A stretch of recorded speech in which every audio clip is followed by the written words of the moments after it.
In the early to mid 1700s, France was a powerful empire. France claimed more land in the New World than the British did. New France stretched from the Appalachian Mountains all the way to the Rocky Mountains. The French traded furs with the natives and built an alliance with them. Then the Seven Years' War broke out between Great Britain and France. A lot of historians consider the Seven Years' War World War Zero. So do I. France lost much of their land to the British in the French and Indian War and despised Britain for that.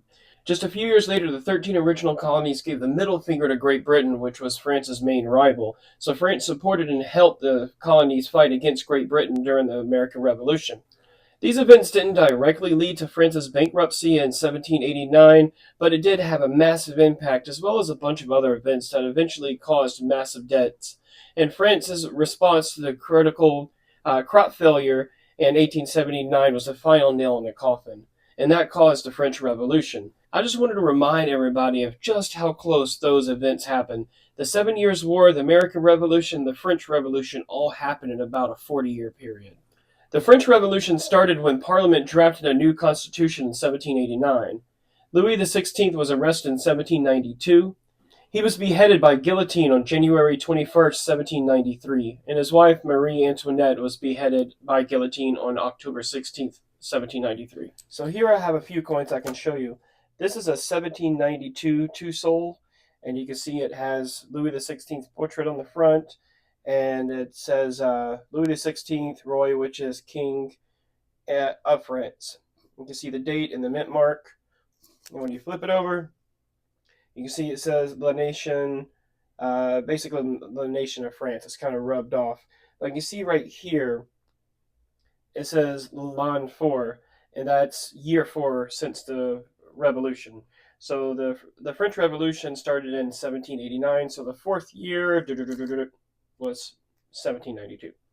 And I have and this was the year that Louis XVI was arrested. And here is a 1793. This is the year he was beheaded, and so was Marie Antoinette.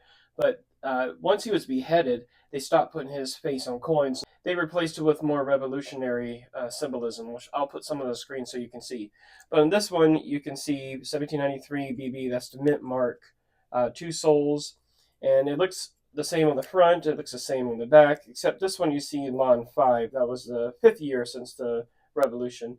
And you notice this right here, just like on the Mercury dimes, that is a fascis. And then you see the cap, the Liberty cap right there, the Phrygian hat. Sorry, I always have problems with that word, unless I say it a lot. This coin only had a mintage of about 105,000. So this is a very rare coin because once he was beheaded, they removed his head from the image and they started replacing more revolutionary symbols. So this is a two-sol. So at this time in France, the currency was the livre tournois. If I'm saying that right, I don't speak French, so that's as good as you're going to get. But at this time, 20 sols was equal to one tournois, and 20 sols was broken up by 12 denaries. And here is a 1643 France double tournois. So Great Britain had the same kind of monetary system as France did back then. They had like 240 pence was 1 pound. So you can think of 240 dinars. So basically, this was 2 dinars and this was 24 dinars because 12 of these equaled 1 sol. So from 1789 to 1795, the main kind of paper currency in France was the assignat, which I want an assignat bill. I just haven't found one in my price range yet, an official one. But those were bills that were backed by the land that was seized from the bourgeoisie and the upper class during the French Revolution. So those are given out, and supposedly if you had enough assignats, you could claim the land from it. But those were printed into oblivion, just like the paper mark in the Weimar Republic. So in 1795, the French Republic was formed, and the socialist French Revolution collapsed. The French formed a new currency, the franc, which 1 franc was backed by 4.5 grams of silver. And it was Napoleon Dynamite, and it was Napoleon Bonaparte who formed the Bank of France in 1800 and started minting the bimetal system of the francs in 1803. Here I have some 5 francs from a later period, but 1832 to 1837. you can see that has Louis Philippe on it, who was a king that took over. It went from Louis the 16th to Louis the 18th, and then from Louis the 18th, it went from Louis Philippe, and then Napoleon III, who was Napoleon's nephew, reigned France from 1853 to 1870.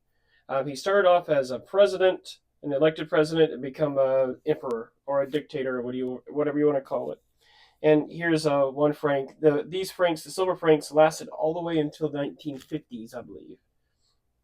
And here's something I noticed while researching this video. On NGC's website, instead of putting Louis the 16th, they put Louis the 14th in the wrong Roman number combination. I've actually seen this a lot. So comment if you've seen it too, but probably in the last 5 years, I've just seen so many articles and so many websites with just clear misspelling, or I don't know. It's something that bugs the crap out of me. Well, thanks for watching this video. This 1793 I just sold, and that's why I'm making this video. But I do have some of these coins on eBay. I might not have all of them. Some of them are from a personal collection. So check out my eBay page. That's the easiest way to support me. Just buy something, I'll ship it to you in a pretty quick time. You see all my reviews. They're all good. So thanks for watching this video. Please like, subscribe. Thank you.